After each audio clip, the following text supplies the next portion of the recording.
Hello everyone, welcome to my channel.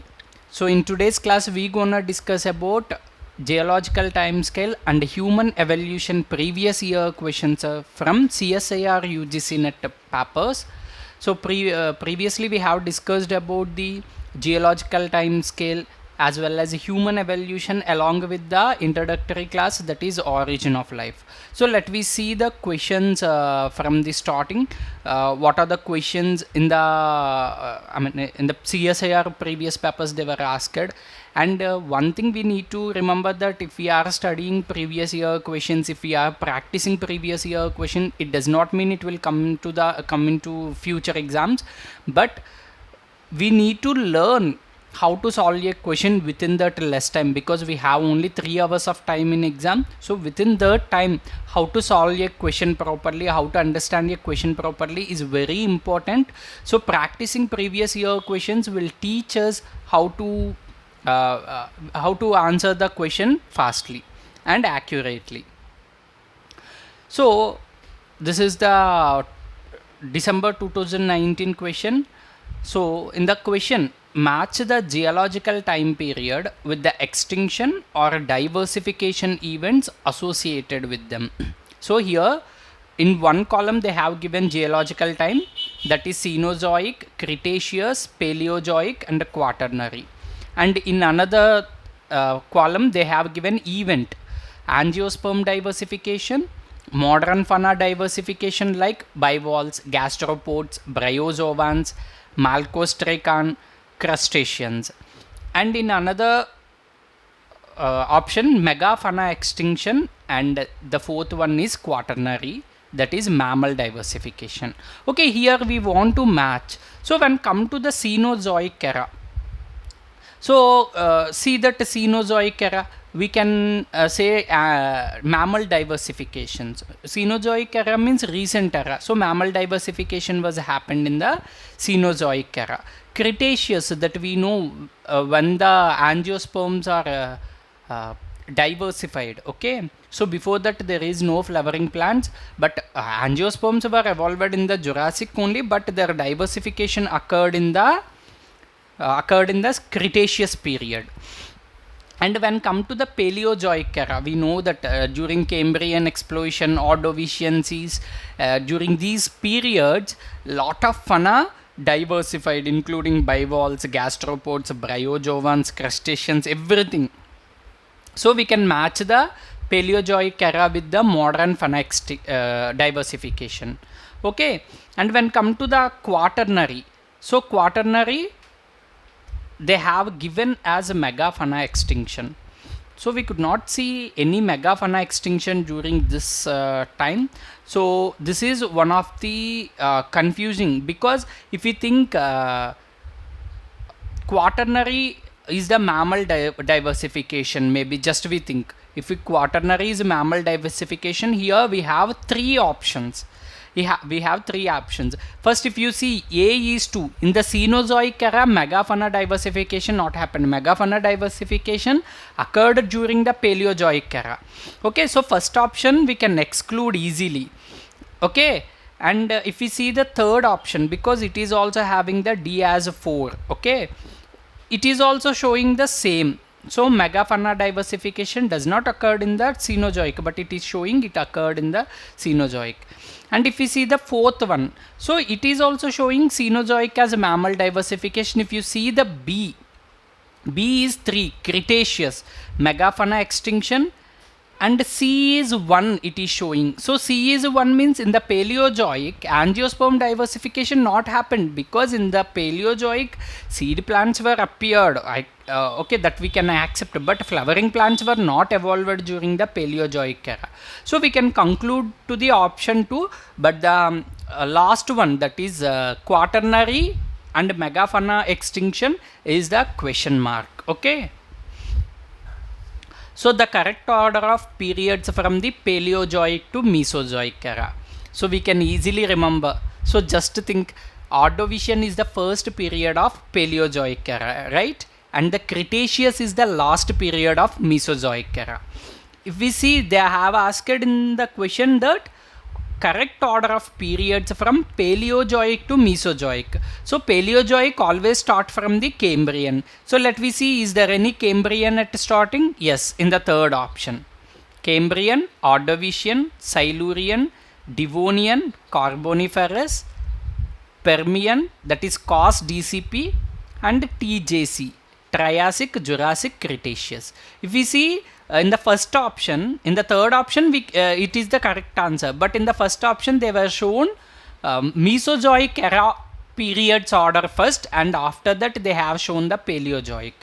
And if you see the second option, it's completely excluded from the Paleozoic and Mesozoic periods, because these all are the epochs of the Cenozoic era, Quaternary and Tertiary periods. Okay, and if you see the fourth one, which contain the epochs of the Cenozoic era as well as some of the periods of Paleozoic era and periods of Mesozoic era. So we can exclude 1, 2, 4 and we can confirm the option 3.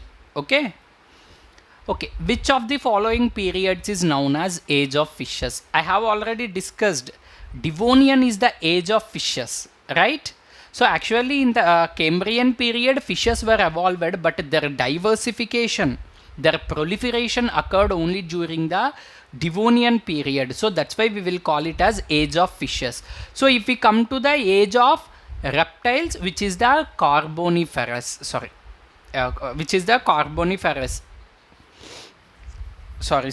age of amphibians is the Carboniferous, and age of reptiles is nothing but our Mesozoic era, Jurassic.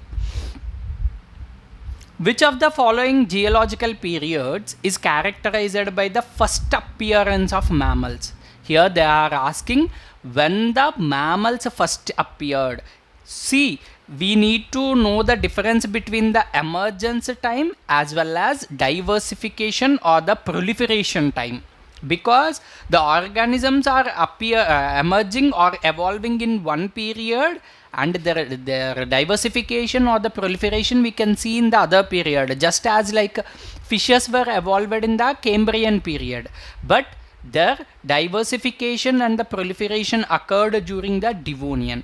So like that, according to this question, the first appearance of mammals occurred during the Triassic period of Mesozoic era. So it is the fourth option. Okay. During which of the following major mass extinctions over 95% of the marine species disappeared from the planet Earth?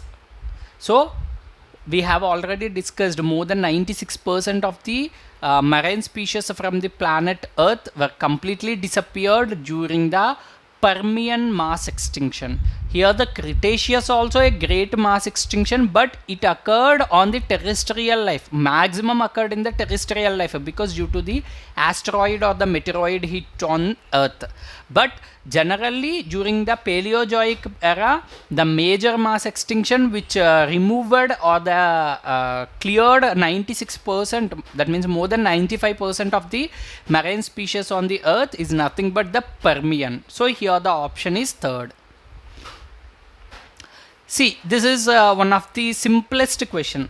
So we can use our brain little bit and we can easily answer. So we all know about the continental drift. So Earth is not as like, just we can see 7 continents now. So Earth is not as like this before. Because one time it is having a Pangaea, one time it is divided into Gondwana and Laurasia. There are several continental drifts were happened, but we are only discussing about the major ones according to our comfort, because of knowing the biology of organisms and their evolution. Okay, so just it is the question related to the only continental drift.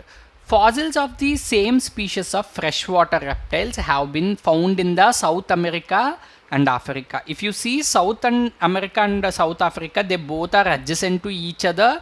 There is a ocean in between them. So they are saying that fossils of the same species of freshwater reptile. Here remember, freshwater reptile found in the both South America and Africa. Based on the current understanding, which of the following the best possible explanation for this pattern? So they are asking which is the possible one.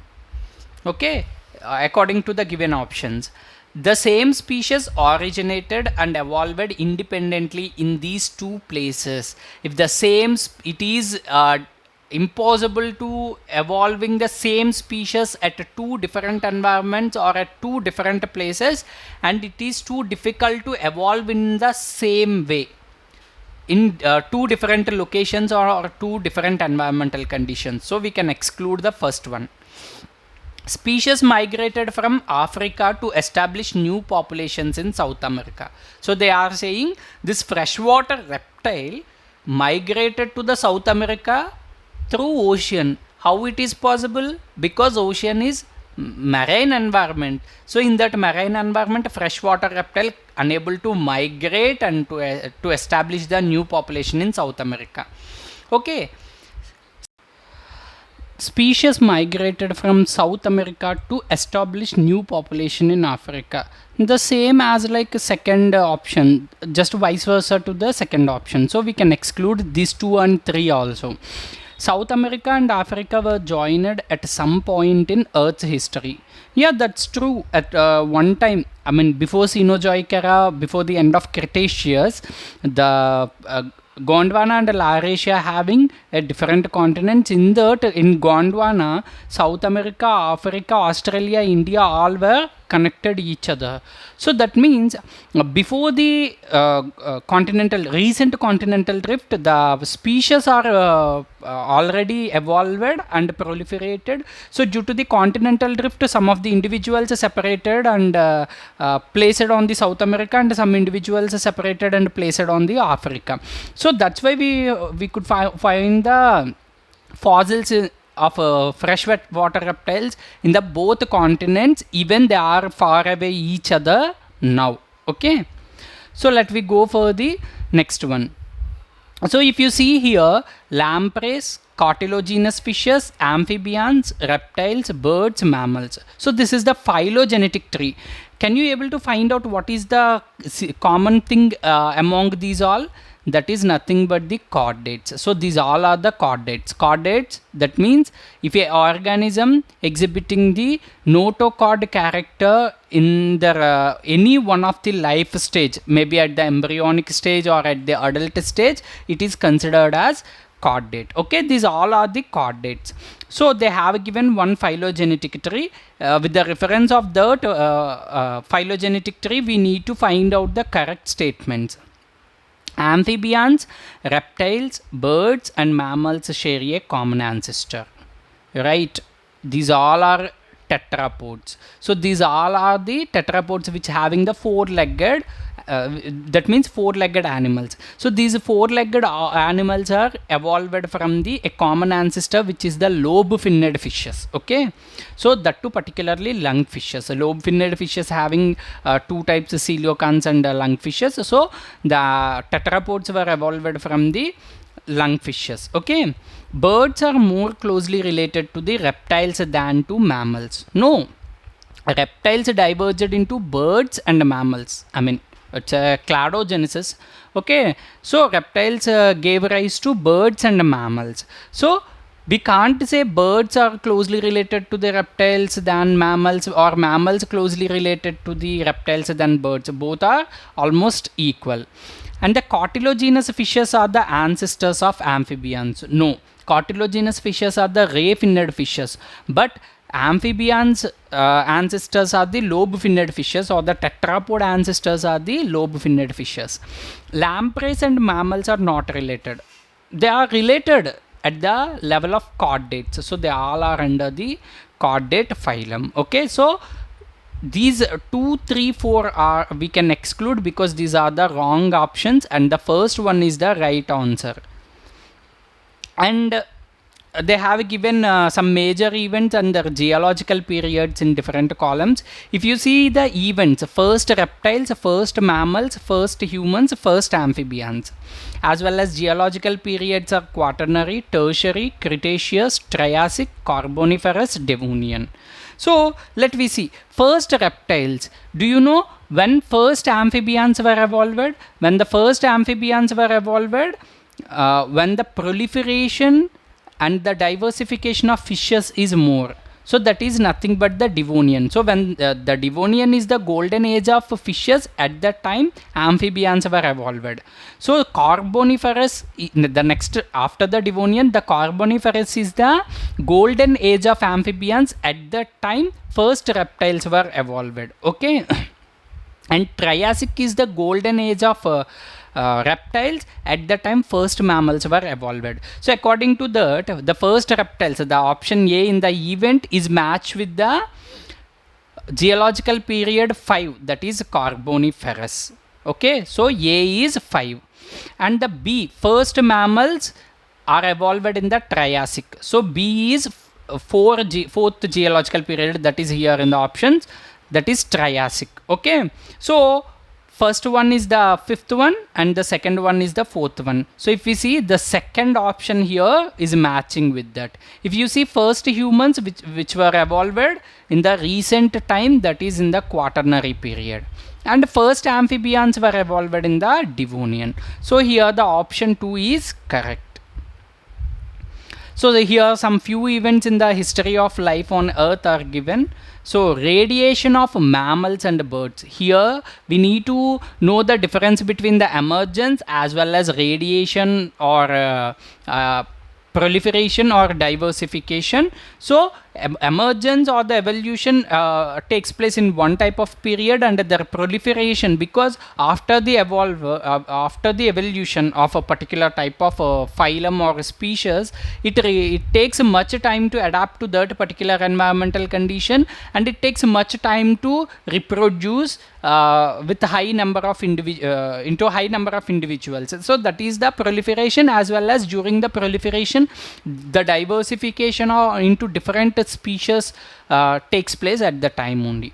So radiation of mammals and birds, flourishing of insects and angiosperm, which occurred in the tertiary period of Cenozoic era. So according to the first A option here, A statement here, we can conclude the option 3 is the answer. So let me confirm the other events of history with the periods. So primitive plants and fungi colonized the lands. Diversification of echinoderms was happened in the Ordovician. So during the Ordovician, the marine environment diversified more. That means the marine species diversified more, including echinoderms, and as well as primitive plants and fungi colonize the land. So primitive plants means Bryophyta, Pteridophyta, those doesn't have any vascular tissues. Okay, so Bryophyta doesn't have any vascular tissue, but Pteridophyta having. Okay, and if you see, seed plants appear in the Devonian. Seed plants means here Devonian means not flowering plants, gymnosperms, non-flowering plants appeared in the Devonian. Okay, as well as at the time fishes and trilobites are abundant. We know that golden age of fishes is nothing but the Devonian, and at the time only amphibians were evolved. So earliest amphibians and insects were also evolved in the Devonian. Earliest birds and angiosperms, here the flowering plants appeared in the earliest birds also appeared in the Jurassic, and gymnosperms at the time dominant. So it's like a coordination. Gymnosperms are dominant, angiosperms are evolved. Fishes are dominant, amphibians evolved. Amphibians are dominant, reptiles evolved. Reptiles are dominant, birds and mammals evolved. So these all are the coordinated events. And next, E option, invasion of land by primitive land plants and arthropods, which occurred during the Silurian. At the time only Gnathostomata, that is jaw fishes were evolved. Okay, so mass marine extinction, that we know more than 95% of the marine species were extincted during the Permian period. At the time reptiles radiating and the amphibians declined, but amphibians proliferated again in the Mesozoic era. Why amphibians declined means some amphibians having capability to survive in the both environments like aquatic and terrestrial, so they were slowly declined due to the mass marine extinction, because at the time the temperature was low and icebergs were formed. That means it's like an ice age. So at that low temperature it is too difficult for the organisms to survive, whether it is in aquatic or terrestrial environment. But mostly the most oceans formed the ice and glaciers, so that's why marine extinction was happened. So there are three questions related to the human evolution. Let me see. Given below are statements related to the two competing hypotheses on the origin of modern humans. One is the out of Africa hypothesis and the multi-regional hypothesis. Which of the following statement is incorrect? So we have discussed, according to the out of Africa hypothesis, the Homo sapiens just 1 lakh years ago, they were migrated into different continents. But according to the multi-regional hypothesis, 2 to 3 million years ago, Homo erectus were migrated to the different continents and become the Homo sapiens. So we have discussed also what are the objections for the multi-regional hypothesis, and we have concluded the out of Africa hypothesis. Okay. So in the given options, we want to find out the incorrect one. Both the hypotheses support that Homo erectus originated in Africa and expanded to Eurasia. So they were saying that Homo erectus originated only in Africa. After that only they were migrated to the Asia or Europe, whether they after becoming the Homo sapiens or before becoming the Homo sapiens. But they were saying Homo erectus originated in Africa and expanded to Eurasia. Okay, mitochondrial DNA and Y chromosome DNA evidence support the out of Africa hypothesis. Yes, we have discussed about the mitochondrial DNA evidence also.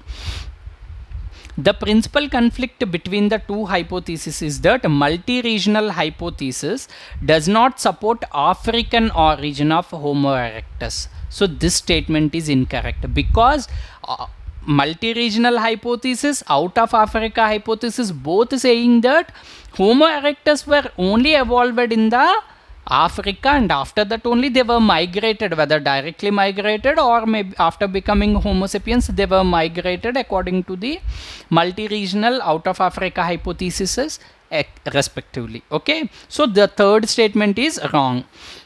The multi-regional hypothesis states that independent multiple origins occurred in the million years since Homo erectus. Yes, after the Homo erectus evolution some 2 to 3 million years ago, these all are migrated to the different continents. So in the evolutionary tree given below, terms A, B, C, D, E represent respectively. We have already discussed, right? I have shown in one written phylogenetic tree also. So Homo erectus is the A here, Homo heidelbergensis here the B, and from Homo heidelbergensis we have two clades. One clade giving rise to Homo sapiens, so we can conclude Homo sapiens here as E, and another one is giving rise to the Neanderthals and Denisovan. So here we can say, here the A is the Homo erectus, B is the heidelbergensis, C is the Neanderthal, D is the Denisovan, and finally E is the Homo sapiens. If you recall that phylogenetic tree, that written phylogenetic tree, you can easily answer. And Homo heidelbergensis is derived, so if you see the second option, Homo heidelbergensis they have given as A, but it is impossible, because from Homo erectus only Homo heidelbergensis evolved. So Homo heidelbergensis is not a common ancestor. And if you see the third option, Homo erectus, Homo heidelbergensis, Denisovan, Neanderthal and Homo sapiens. So it is also impossible, because according to the DNA hybridization experiments and other molecular clock evidences, Neanderthals first evolved, and after that from Homo heidelbergensis only Denisovan next evolved, after that Homo sapiens evolved. Okay, so it is wrong, the third option. Okay, and if you see fourth option, we can conclude easily it is wrong, because it is showing common ancestor as Homo heidelbergensis. The same option here also, A is the Homo habilis here they have given, because they have excluded here the Homo Heidelbergensis. Okay, so we can say Homo habilis. From Homo habilis, Homo erectus were evolved, and the Homo erectus gives rise to the Homo neanderthalensis, Denisovan, that is D, and Homo sapiens. So here the A is Homo habilis, B is Homo erectus, C is Homo neanderthalensis, and D is the Denisovan. So this kind of questions usually they'll ask in the CSIR papers. Maybe some more complex questions we may get in future, but when we understand the concept very clearly, we can easily answer any kind of questions by revision and practice, which is very very important. And if you want to watch molecular biology, genetics, and developmental biology related questions, you can go to the Unacademy learning platform, and you can search Mahesh Y, and you can access the free live classes which are already done in the last year. So you can watch those along with the previous year question classes also. And if you like this video, please like, share and subscribe. Don't forget to share to your friends, and if you have any doubts, you can ask in the comment section. Thank you.